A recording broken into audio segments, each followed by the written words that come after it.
Voici, nous allons prendre maintenant les fruits de l'esprit. Ils sont au nombre de 7. Nous allons voir dans Galates 5, 22 quels sont ces fruits-là.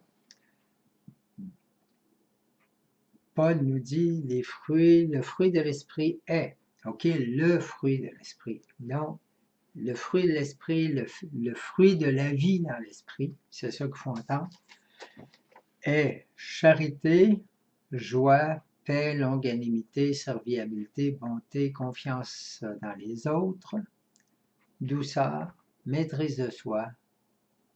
Paul dit contre de telles choses, il n'y a pas de loi. Dans le sens que ce n'est plus la loi, le commandement qui nous fait agir, mais c'est cette vie intime, cette action du Saint-Esprit avec nous et nous avec lui, qui crée ces effets-là en nous, et ce sont les effets de la mise en pratique des 10 commandements qui produisent du fruit en nous et qui se vivent comme tout de go, comme diraient les Anglais, par le fait même que nous laissons le Saint-Esprit vivre en nous, la sainteté de Dieu produit ces fruits-là dans notre vie. Nous allons les voir un par un afin de s'assurer qu'on les saisit dans leur antenne. Bon, l'amour charité, c'est bien différent de l'amour charnel, ok?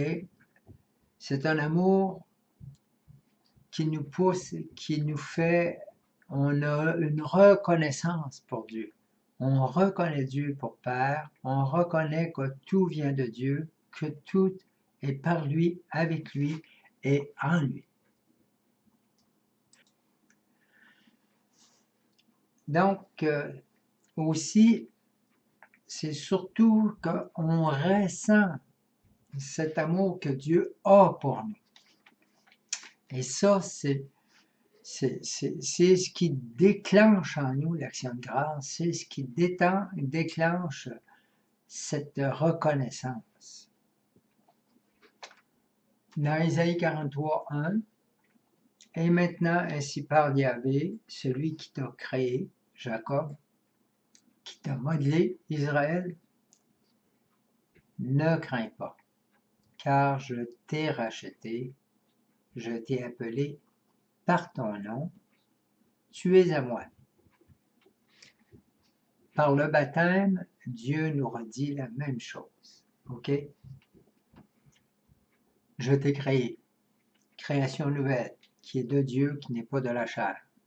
Je t'ai modelé, c'est-à-dire que je reçois une personnalité, OK, qui fait de moi que je suis introduit aussi dans un peuple, l'Église, qui comprend ceux qui sont décédés, qui sont au ciel, ceux qui sont au purgatoire, ceux qui sont sur la terre.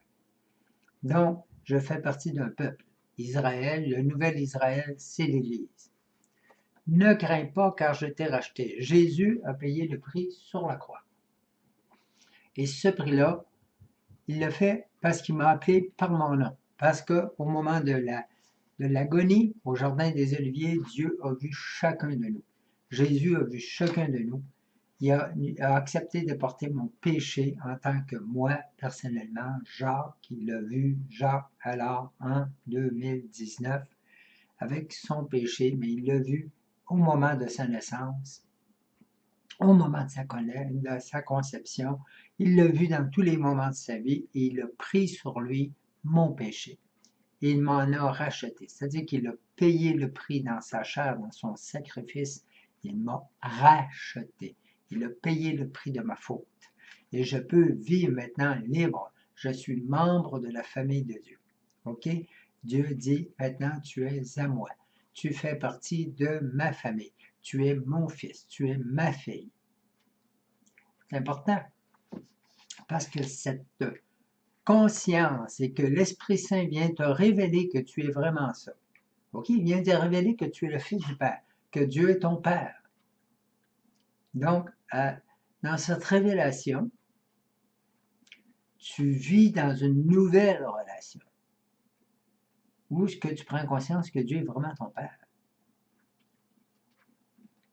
et que tu reçois tout de lui, toute vie de lui.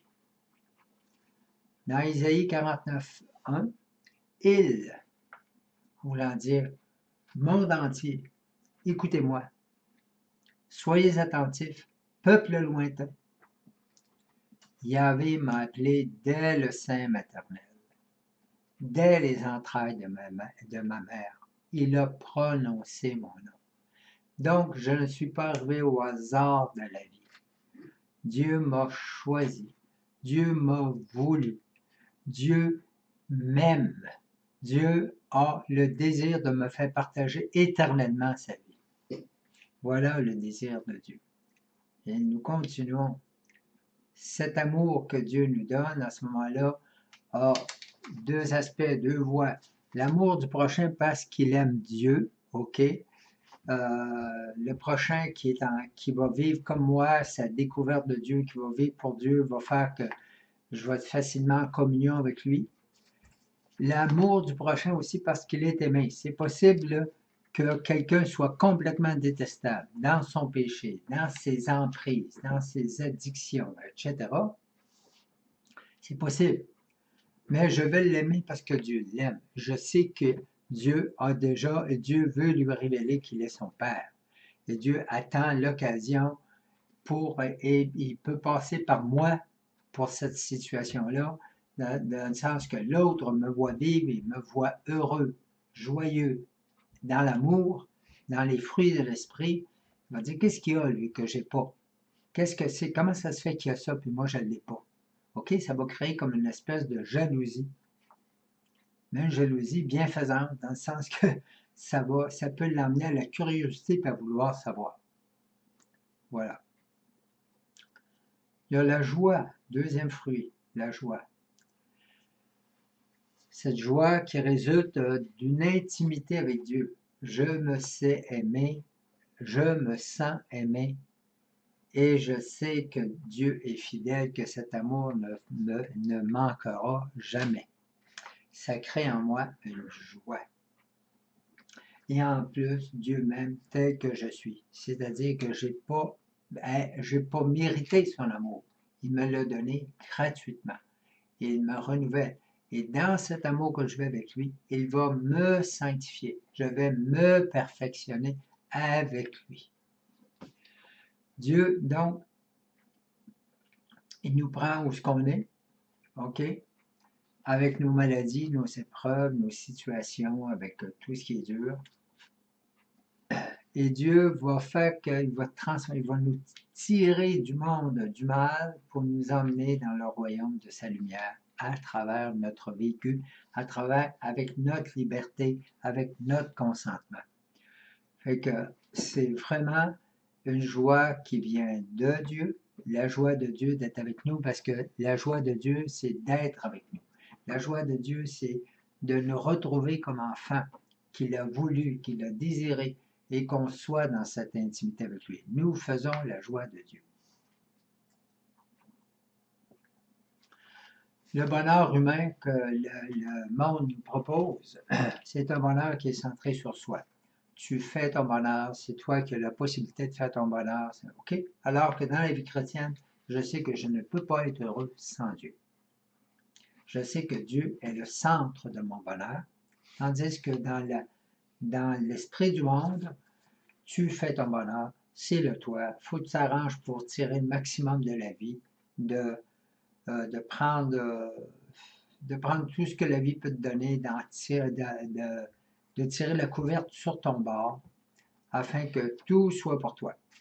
OK? Ça, c'est l'esprit du monde. Tandis que avec le Seigneur, je ne suis pas centré sur moi, parce que je sais que le bonheur ne peut pas venir de moi. Je suis un être pécheur. Je suis marqué par le péché original. Et j'ai en moi tout ce que je constate, c'est un esprit de mort, c'est un esprit de misère, c'est une situation qui ne peut pas me donner la paix. Voilà. Donc, c'est complètement différent. La paix, justement, qui est un fruit du Saint-Esprit, que le monde ne peut pas me donner. C'est une paix qui fait que je suis aimé de Dieu, je suis dans cette correspondance et que je me laisse mouvoir dans ces attirances que Dieu met sur moi. Ézéchiel nous en parle bien. On va voir Ézéchiel 34. Car ainsi parle le Seigneur Yahvé. Voici que j'aurai soin moi-même de mon troupeau. Je m'en occuperai comme un pasteur s'occupe de son troupeau quand il est au milieu de ses brebis éparpillées. Je m'occuperai de mes brebis. Je les retirerai de tous les lieux où elles furent dispersées au jour de nuée et de ténèbres. Je leur ferai quitter les peuples où ils sont.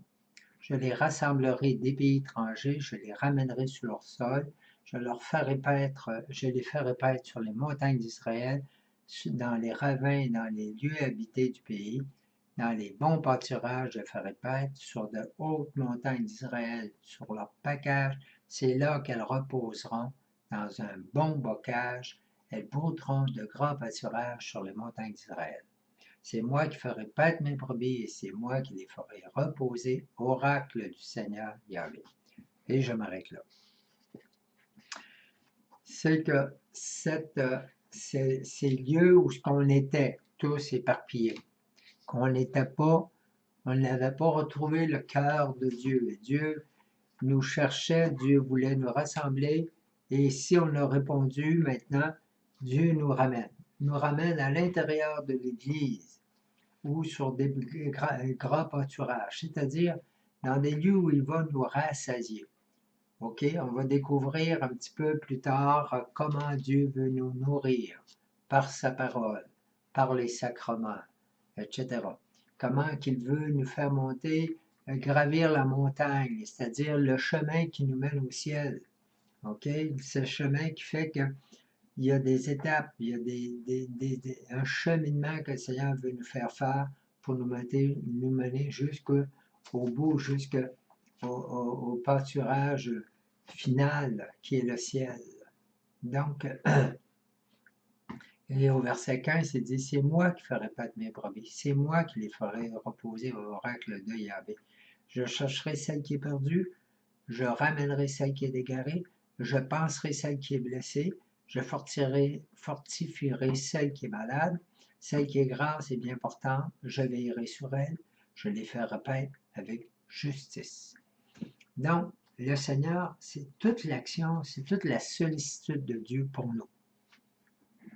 Et ça, l'Esprit Saint vient nous le révéler, cette sollicitude du Seigneur Jésus pour nous, du Père pour nous et de l'Esprit Saint pour nous. Donc, la sollicitude de la Sainte Trinité en notre égard. Et ça nous procure une grande paix parce qu'on se sait aimer et on se sait accueillir. Fait qu'on sent que Dieu est pour nous, le salut porté par Jésus sur son dessein d'amour. Et là, je passe tout le truc 34 parce qu'on en a vu les principales choses et je vous invite à lire tout le Ézéchiel 34. Bon. Dans l'Évangile, Jésus parle souvent, dans Jean 14, 27, « Je vous laisse la paix, c'est ma paix que je vous donne, je vous la donne, pas comme le monde la donne. Que votre cœur ne se trouble pas, ni ne s'effraie. » Comment le monde, quand tu es dans le monde, tu vas avoir la paix, qu'est-ce que tu veux? Tu te tasses dans un coin tranquille du pays, tu t'en vas dans un chalet dans le fond d'un bois, tu décides d'avoir la paix, tu décides de... Bon, tu fais le ménage autour de toi, tu veux la paix. Ça, c'est la manière du monde. Mais Jésus dit, moi, je ne vous donne pas la paix de cette façon-là. Moi, je vous donne une paix intérieure. Que tu sois dans le monde, que tu sois dans l'activité, partout ce que tu seras, je veux te donner ma paix. Je veux que tu sois dans ma paix.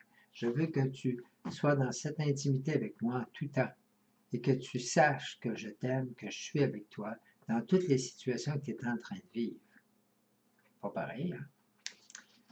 Dans Jean 15, il dit, je vous dis cela pour que ma joie soit en vous et que votre joie soit complète.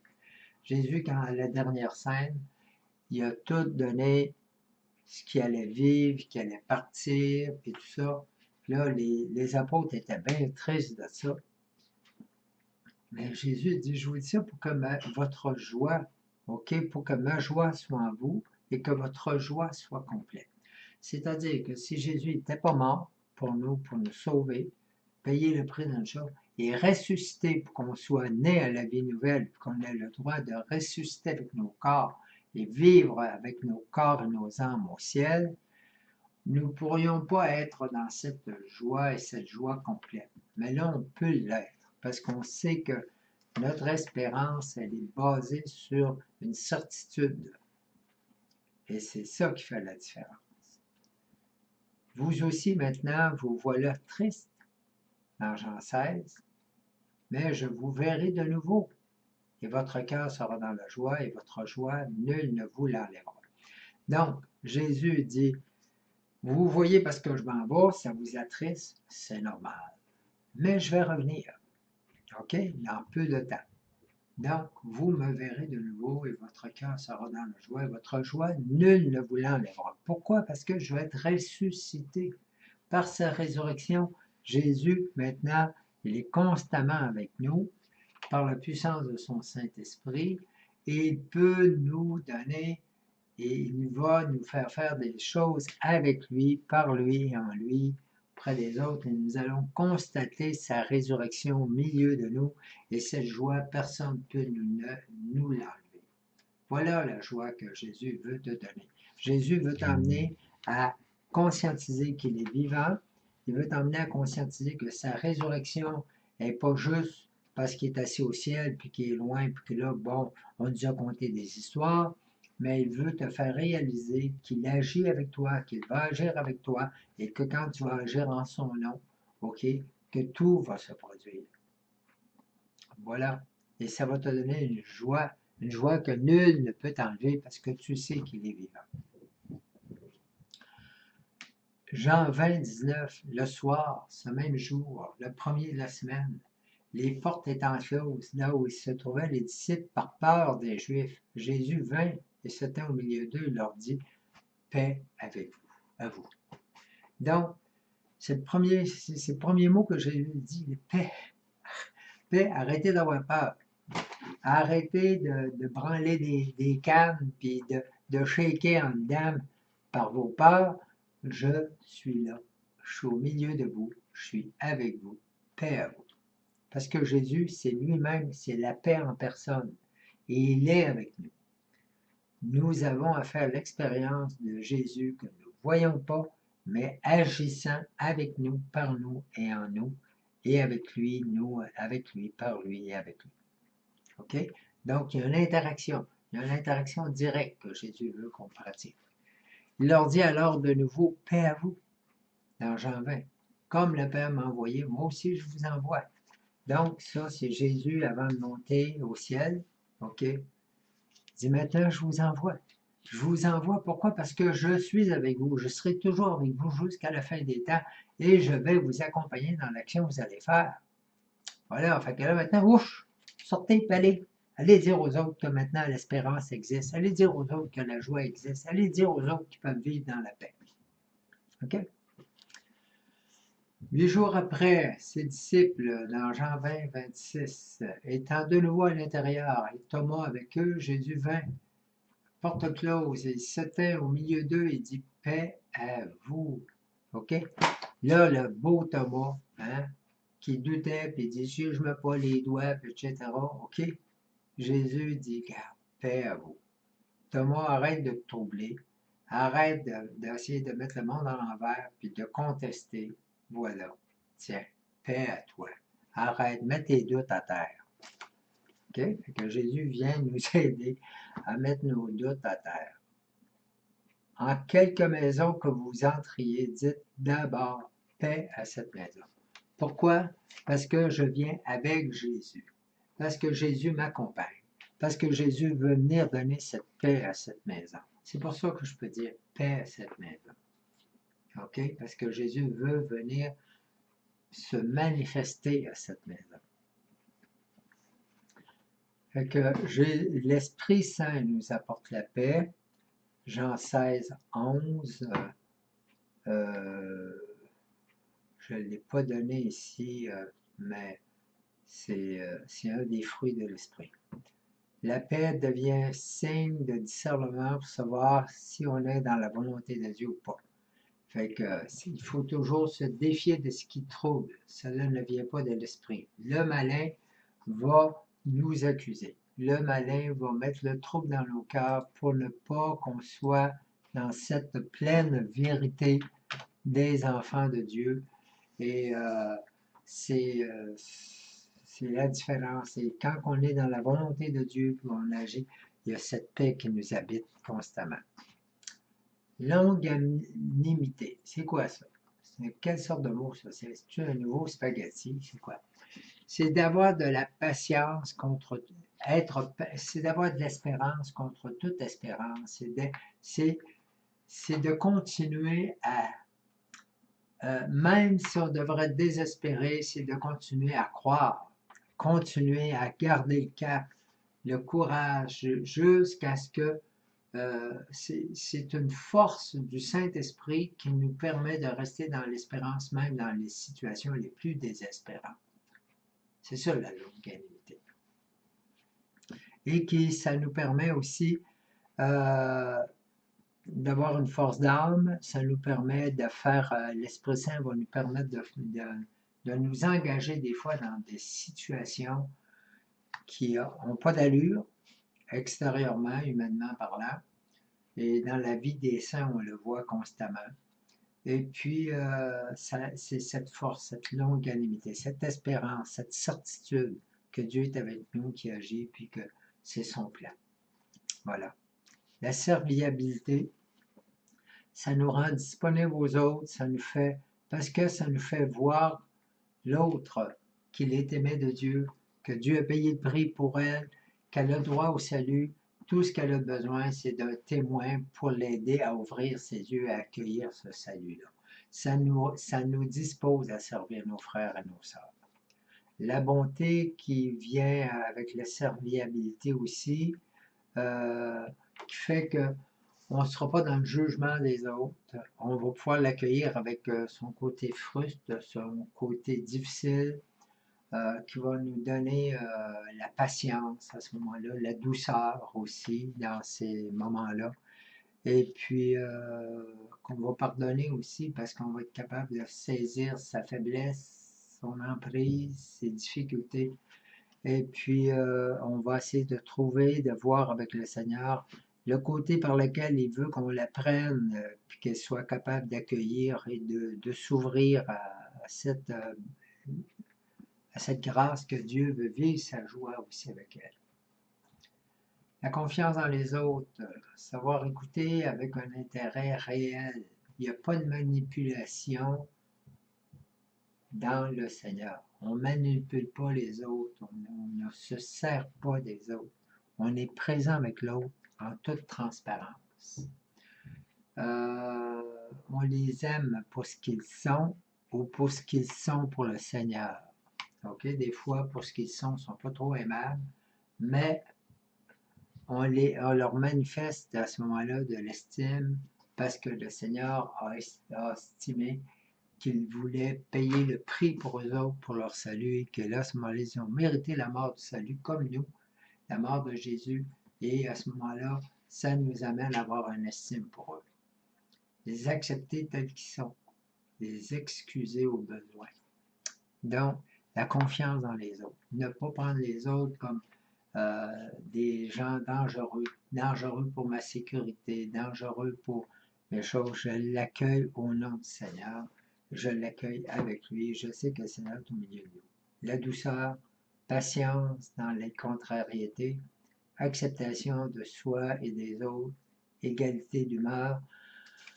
Cette douceur, c'est aussi cette patience avec des personnes qui sont de caractère irascible, casse-pied, qui on voudrait les envoyer au pôle Nord sur un iceberg, puis qui soient congelés tellement qu'ils sont irascibles.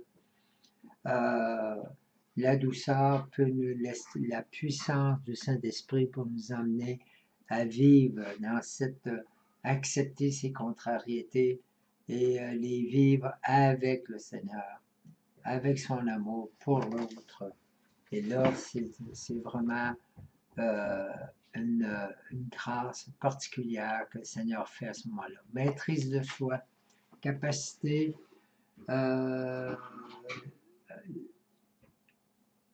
ici, là, il y a une faute, la capacité de résister, excusez, ici le mot réel ne pas le faire là, on va l'enlever tout de suite.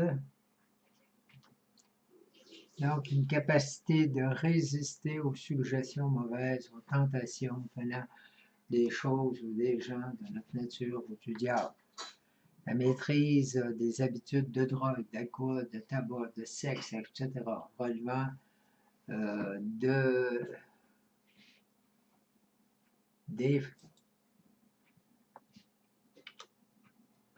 relevant de ce fruit de l'esprit. Également, la libération des complexes dont on peut souffrir, comme la timidité, la peur, le respect humain. Bon, cette maîtrise de soi-là va se faire, non pas, tous ces dons-là ne sont pas des dons qui nous arrivent comme un champignon tout d'un coup dans nos vies, mais graduellement, en cheminant avec l'Esprit Saint et l'Esprit Saint avec nous, il y a quelque chose de nouveau qui grandit et elle grandit au fur et à mesure de notre ouverture, de notre, dans ce sens-là, et ça donne ces fruits-là.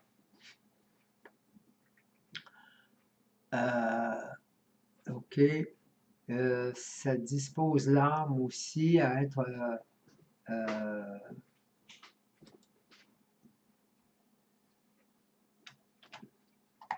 à 9 volets, à être au perfectionnement intérieur, un travail d'évangélisation.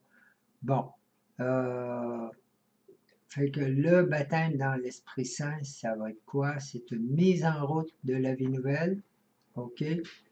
Début de communion et d'une amitié nouvelle avec Jésus, le Père et l'Esprit Saint, c'est vers une maturité chrétienne, c'est une expérience de paix, de joie nouvelle, libération spirituelle et physique, relations améliorées avec les autres, besoin de répandre, de dire, d'aller annoncer la bonne nouvelle aussi. Donc, voilà, c'est un peu ce que je vous laisse en résumé sur le baptême dans l'Esprit Saint. Et vous êtes invités si vous avez des questions ou quoi que ce soit.